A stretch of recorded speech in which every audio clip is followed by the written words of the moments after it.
Good morning, everyone. So today we're diving into a pretty intense topic, handling radioactive materials. I know it might sound like something straight out of a sci-fi movie, but it's very real and very important.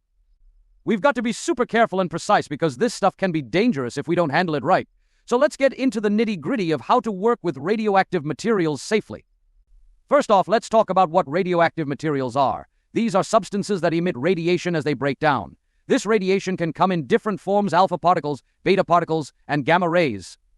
Each type has its own level of danger and requires different handling methods. Alpha particles can be stopped by a sheet of paper or even your skin, but if they get inside your body, they can cause some serious damage. Beta particles can penetrate the skin but usually don't go too deep.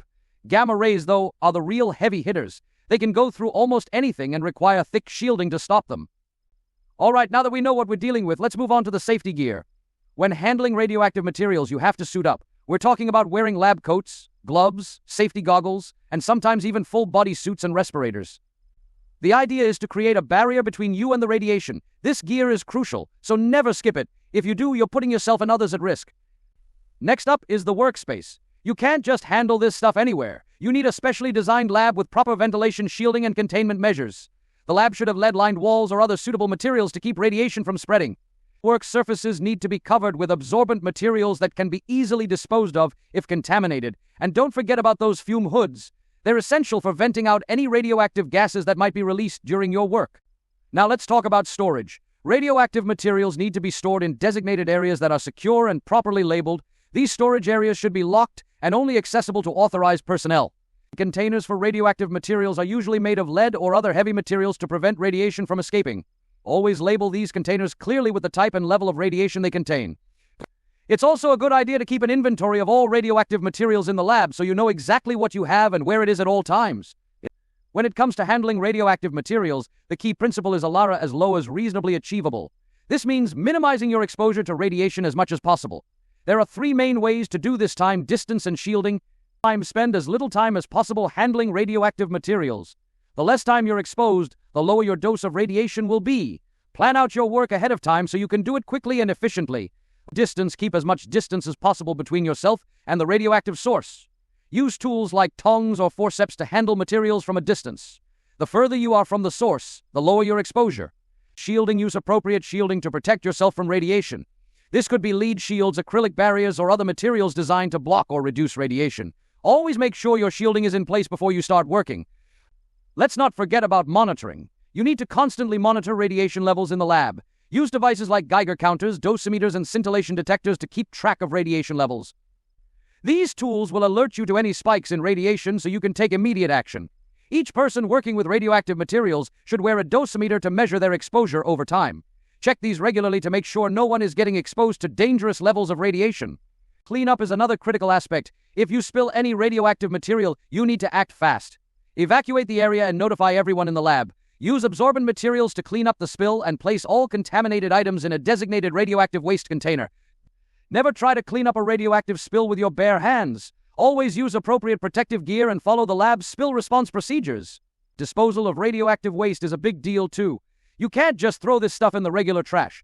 There are strict regulations for disposing of radioactive materials. Usually they need to be stored in special containers and picked up by licensed disposal companies. Make sure you follow all local, state, and federal regulations when disposing of radioactive waste. Training is essential for anyone handling radioactive materials. Before you even touch this stuff, you need to go through extensive training on radiation safety, proper handling techniques, emergency procedures, and regulatory compliance. Regular refresher courses are also important to keep everyone up to date on the latest safety practices. Let's not overlook the importance of documentation. Keep detailed records of all radioactive materials you receive, use, and dispose of. This includes the type and amount of material, how it was used, and how it was disposed of. Proper documentation helps ensure regulatory compliance and can be invaluable in the event of an audit or inspection. Handling radioactive materials is a serious responsibility that requires strict adherence to safety protocols. From wearing the right protective gear and working in a specially designed lab to monitoring radiation levels and disposing of waste properly, every step is crucial. Remember the ALARA principle to minimize your exposure and always follow your training and the lab's safety procedures. If you ever have any doubts or questions about handling radioactive materials, don't hesitate to ask for help. It's better to take a moment to ensure you're doing things right than to risk exposure or contamination. Stay safe out there, and remember that your safety and the safety of those around you is the top priority. Thanks for listening, and let's make sure we handle these materials with the utmost care and respect. Now let's get into some practical tips and common scenarios you might encounter. Suppose you're working on an experiment that involves a radioactive isotope. First, make sure you've got all your safety gear on: lab coat, gloves, goggles, the works. Before you even start, double check that your work area is properly set up. Are the fume hoods on? Is your shielding in place? Is all your monitoring equipment calibrated and ready to go? Good, now you're ready. When you handle the material, use tongs or forceps to minimize direct contact. Always work at arm's length or more, if possible. Keep your time near the source as short as possible. If you have to spend more time than expected, take breaks and move away from the source to reduce your cumulative exposure. If you notice any unusual readings on your monitoring equipment, stop immediately and assess the situation. For instance, if you're working with a gamma emitter, make sure your shielding is adequate. Gamma rays require thick lead shields to block them effectively. Always position yourself behind the shield and never place your body in the direct line of the radiation source. If you're working with an alpha or beta emitter, remember that alpha particles can be stopped by a sheet of paper, but beta particles require something a bit more substantial like acrylic or plastic. Let's talk about spills again because they are critical. Imagine you accidentally knock over a vial of a radioactive solution. The first step is to remain calm. Evacuate the immediate area and alert your colleagues. If the spill is small and contained, you can manage it with the absorbent materials you should have on hand. Carefully clean up the spill, starting from the outside and working your way in to avoid spreading contamination. All contaminated materials should go into a radioactive waste container. Document the spill and the cleanup process thoroughly. Disposal is another critical area. When you dispose of radioactive waste, ensure you segregate different types of waste according to their radioactivity levels and half-lives.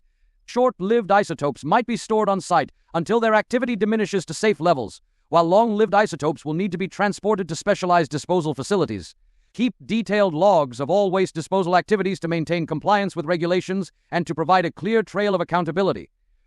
It's also important to consider the psychological aspect of working with radioactive materials. It can be stressful knowing you're handling potentially dangerous substances. Make sure to take care of your mental health. Take breaks, talk to your colleagues about any concerns, and don't hesitate to seek support if you're feeling overwhelmed. Handling radioactive materials is not just about following rules, it's about creating a culture of safety. Encourage your colleagues to speak up if they notice something amiss. Share tips and best practices. Regularly review and update safety protocols to reflect new knowledge and technologies. By working together and staying vigilant, you can create a safe and productive working environment. Remember, the goal is to minimize exposure and prevent contamination. This is not just for your safety, but for the safety of everyone around you and the environment.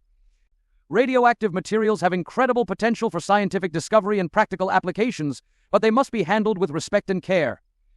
In conclusion, always be prepared, stay informed, and never underestimate the importance of safety protocols.